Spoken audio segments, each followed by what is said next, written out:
Bon les amis, on arrive au bord de l'eau et on va pêcher avec deux techniques de pêche différentes. Voilà, on va pêcher avec une technique de pêche à la frolique et une technique de pêche au leurre. Donc leurre souple, leurre dur, cuillère endurance. On va essayer ça et on va voir s'il y a possibilité de faire un poisson malgré les conditions assez difficiles du moment, étant donné qu'il y a pas mal de poissons qui sont en frais, mais quand même bon espoir. Donc voilà, là j'ai une petite canne à pêche de Décathlon que j'avais acheté il y a pas mal d'années. Bon, ça a daté un petit peu cette canne, c'est pas une très grosse puissance. Je me rappelle plus, j'avais acheté ça dans le rayon mer. C'est une canne qui fait 1,80 m et qui a une puissance, je sais qu'elle n'est pas énorme de puissance, mais bon elle est suffisante pour pouvoir sortir une belle carpe ou même un silure. Je peux faire, ouais, je peux sortir un silure de 2 mètres avec ça, facile. Donc voilà. Donc là pareil, hein, j'ai un clip plomb. Sur le petit émerillon, je vais mettre mon plomb. Là, je vais prendre mon frolique. Je vais passer dans la petite boucle. Là. Je vais mettre dans la anse de l'hameçon. Comme ceci. Je vais faire un quart de tour.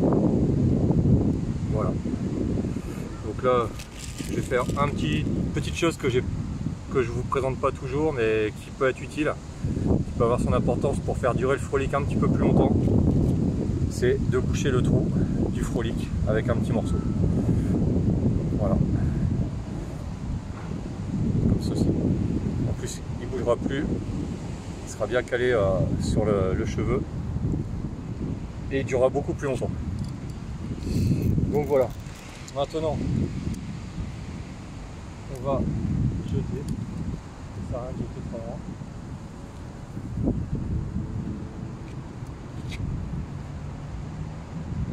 Voilà, on pose et on attend d'avoir un départ.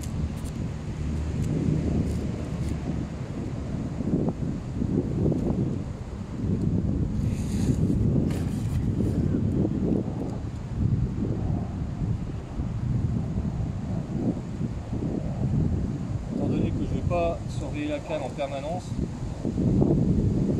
je vais lui mettre une petite sonnette. Voilà. Ça au moins, ça me permet de faire d'autres choses. Et dès que j'entendrai la petite sonnette, j'irai voir ce qui se passe. Donc là, première technique, poser avec un frolique. Et la deuxième, pêche au leurre. Donc là, on a un leurre souple. Et nous allons pêcher avec un crank-bec.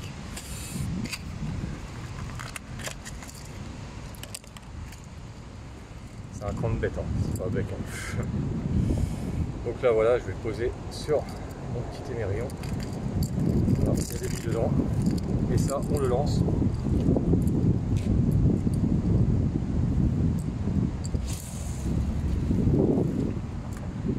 C'est un leurre qui flotte et quand on ramène avec la petite bavette, il va plonger.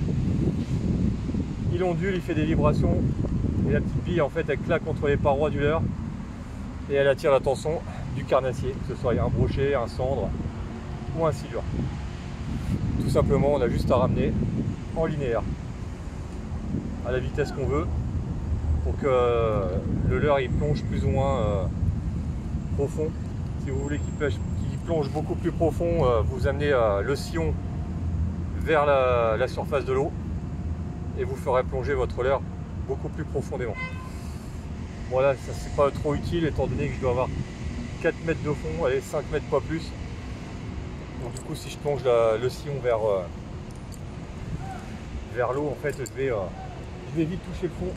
Et comme je pêche avec des triples, je risque de perdre mon leurre. Donc j'ai pas trop envie de le perdre. Donc du coup, ben, je travaille ça canne pas très haute, mais à un angle suffisant pour pouvoir plonger à peu près à 2 mètres, 2-3 mètres, pas plus. Voilà, je frôle pas le fond en tout cas. Voilà, il n'y a rien de compliqué, vous ramenez, vous moulinez. Et comme ça, même là, tu vois, vous voyez, on accroche quand on arrive vers la surface, enfin vers le bord, vers les bordures. On accroche les pierres. Donc voilà les amis. Ce leurre-ci, il n'y a pas beaucoup de difficultés pour l'animation. Voilà.